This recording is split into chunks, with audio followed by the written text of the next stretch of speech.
Welcome to Greater Encounter, the podcast where everyday challenges meet unstoppable faith. If you're passionate about breaking barriers, leveling up your mindset, and using God's Word as your launching pad, you're in the right place. Whether you're feeling stuck or you're ready to soar, this show is here to help you upgrade your thoughts, elevate your faith, and reach what once felt unreachable. I'm your host, Yoli. Let's get started. I am so glad you're here today. If you're like me, you have been overwhelmed a time or two in your life. I've been overwhelmed numerous times, but I couldn't help but think of when I had initially stepped away from my job, left the comfortable job I had. It was stressful, I have to admit. It was fulfilling, but God had a greater calling on my life. And I remember when I initially stepped away, I'm in human resources, right? And I laugh about this because I remember having to stay up till 3-4 a.m. every single day and waking up as if I still had a job. I would wake up, get ready, and get behind my desk at 8 a.m. and just start working. I didn't have a job, but I was working on several things, working on building a business. And let me tell you, I was overwhelmed and trying to balance starting a business, making time for God, making time for my family. It was pretty stressful. I was overwhelmed and I could not pay my husband enough in tortillas or enchiladas. I could not get him to help me in HR. He just did not want anything to do with it at all. And I started to pray. I needed some help. My daughter, I couldn't get her to help either. Nobody likes human resources like I do. I'm passionate about it. I love people. I love to help people. And eventually God started doing something in his heart. And so now he and I both run our business, our human resources business. He helps with the operational side of things, the back end, payroll and all the finances, all the financial things, while I deal with the people and all. Anyhow, oh man, was I overwhelmed. It was tough, you guys. And I remember one time my husband telling me that, it was a rude awakening for me. He says, "You act like you don't know Jesus." And he was right. And sometimes that happens. Sometimes we go through that. We're so overwhelmed with what we're going through, whether it's our home, our work, so many different things, that we forget that we serve a mighty God. We forget that he is the Ancient of Days, and he is our provider. He is our healer. He is everything. And there's a psalm. It's Psalm 61, 1 and 2. It says, "Hear my cry, O God. Listen to my prayer. From the ends of the earth, I call to you. I call as my heart grows faint." Have you ever felt that way? Your heart just growing faint. It says, "Lead me to the rock that is higher than I." And sometimes we need to wake up and realize that there is a rock that is higher than us, and that is Jesus himself. Isaiah 41:10 says, "Fear not, for I am with you. Be not dismayed." How many times do we get dismayed? It says, "Be not dismayed. I am your God. I will strengthen you. Yes, I will help you. I will uphold you with the right hand of my righteousness." And so I'm here to tell you that God is our helper.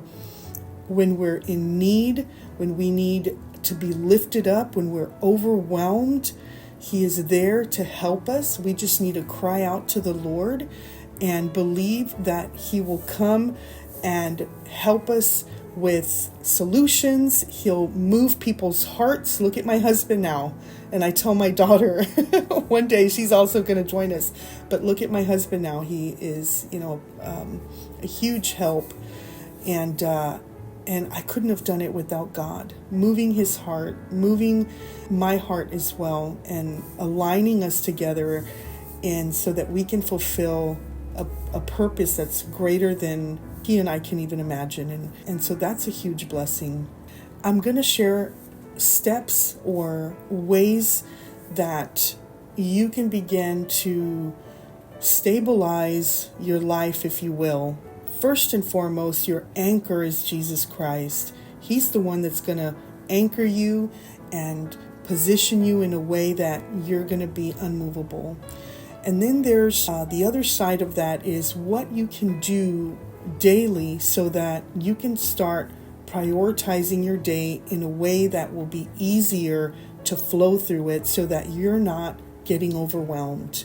Okay, I want to read one more scripture, and this is an NIV. I like to read the King James, but this is broken down a little simpler. It says, "Come to me, all you who are weary and burdened, and I will give you rest. Take my yoke upon you and learn from me, for I am gentle and humble in heart, and you will find rest for your soul.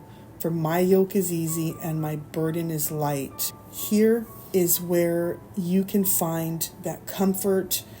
He can take the load from you. He'll move in a direction that is going to be the best direction for you so that you're not having to try to figure out which way do I go, what do I do? I mean, we follow the Lord's lead, right?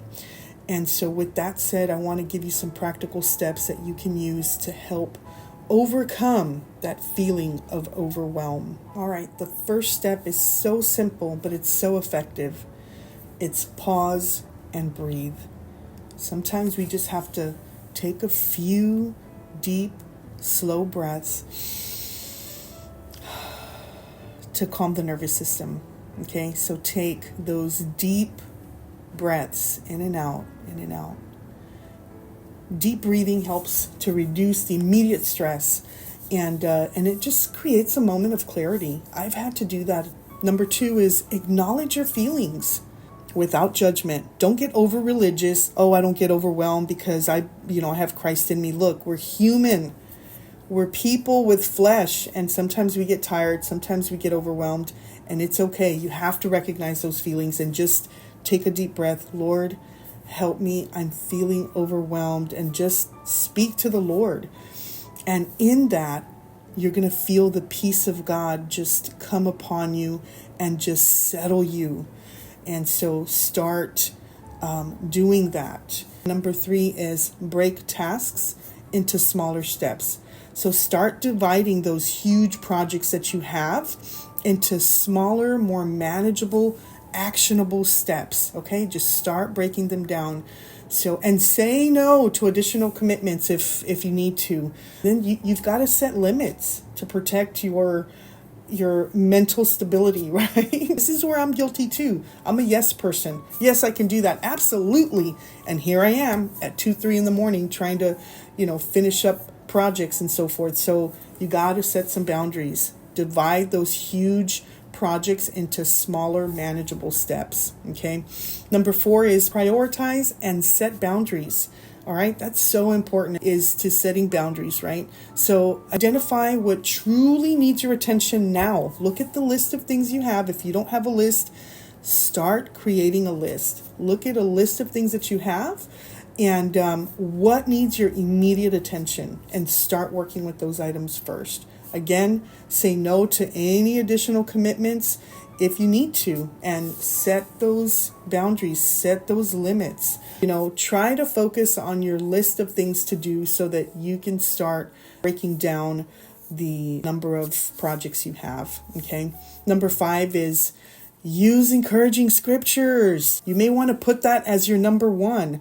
Okay. So start reflecting on calming verses, start praying. So use encouraging scriptures. Number 6 is create a simple to-do list. Like I mentioned earlier, if you don't have a to-do list, start using it. Microsoft, Google, they all have great tools. I like to use a tool called Asana. It's free, and I use that as a checklist as well. So if you're a paper person, do a paper list. If you like things on your computer, Asana is a great free tool to get you that list of things to do. Okay.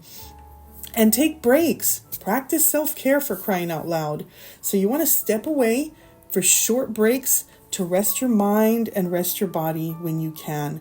If your company allows you to take like 10, 20-minute breaks, utilize that time step away. Sometimes it just takes walking down the hallway and coming back. You got to break away, especially if you're working on payroll or working on very detailed type tasks. You got to break away for a few minutes and engage in activities that may help you to rejuvenate. Maybe read emails, or I don't know, just step away from your immediate task for a little bit so that you can break that mental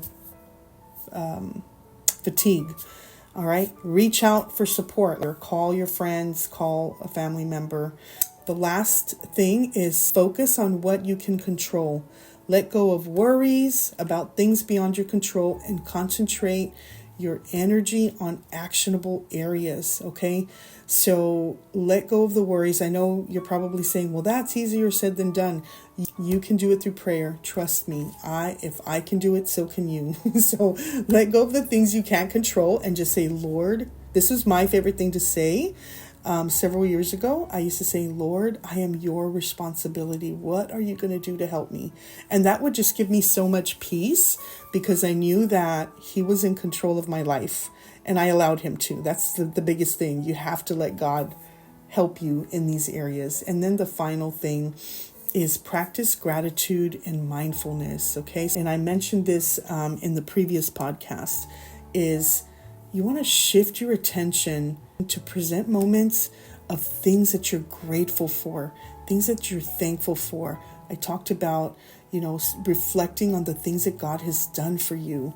That alone, when you start really focusing on Jesus and the goodness of God and just the things that he's done for you, you would be surprised how that begins to reduce anxiety, and it begins to reduce that feeling of overwhelm. I hope that these steps really help you with your overwhelming feeling. Again, the most important thing is prayer. That's really what's going to get you out of that overwhelm rut, if you will. So start incorporating some quiet moments, reflection, read encouraging scriptures, and you're going to see that overwhelmed feeling will begin to dissipate, and then you'll be able to be more focused and you'll be a happier person. God bless you. Again, thank you so much for your time. I hope that this really blessed you. If you know someone that is dealing with overwhelm, please share this podcast. And if you haven't already followed, please follow for more encouraging, deeper encounters with Christ. God bless. We'll see you next time.